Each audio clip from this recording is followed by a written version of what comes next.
আমি আসলে এত এক্সাইটেড, আই এম সরি। আপনি এত এক্সাইটেড কেন? আমার মনে হয় আমি আমার মাকে খুঁজে পেয়েছি।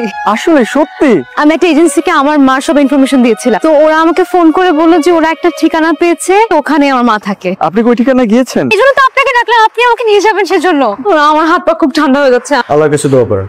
আসসালামু আলাইকুম। আপনি হয়তো আমাদেরকে চিনবেন না, কিন্তু আপনি কি ফারিনা রহমান? হ্যাঁ, আমি জেনিফার হায়াত। আপনি আমাকে চিনতে পারছেন? কে জেনিফার হায়াত? ওকে চিনতে পারছেন না? আপনি অনেক বছর আগে একজন আমেরিকান ভদ্রলোককে বিয়ে করেছিলেন। আমি আপনার সেই ঘরের সন্তান। আমি কোনো আমেরিকায় থাকা লোককে বিয়ে করিনি। ভুল ঠিকানায় চলে এসেছি, খুবই দুঃখিত। আমি কি আমার মাকে কখনোই খুঁজে পাবো না? আমার কি এরকম খালি হাতে আমেরিকায় ফিরে যেতে হবে? আপনি আশা হারাবেন না প্লিজ। আমাদের জীবনে আমরা আমাদের প্রিয় মানুষগুলোকে হারিয়ে ফেলি কেন বলুন তো? এই জীবনে আমাদের প্রিয় মানুষগুলো, যে মানুষগুলো আমাদের জীবনে থাকবে, সেগুলো নির্ধারণ আমরা করি না, সেগুলো উপর থেকে নির্ধারণ করা থাকে। তারা চাইলেও তাদের প্রিয়জনকে তাদের কাছে রাখতে পারবে না, কারণ আমাদের ভাগ্যে যে মানুষগুলো আছে সেগুলো সব উপর থেকে নির্ধারণ করা। আর যখন আমরা তাদেরকে হারিয়ে ফেলি, ঠিক তখনই আমরা তাদের মূল্য বুঝতে পারি। যখন একটা মানুষ জীবিত থাকে তখন আমরা তার আর্তনাদ বুঝি না, কিন্তু সে যখন মারা যায় তার অভাবটা কিন্তু ঠিকই বুঝি।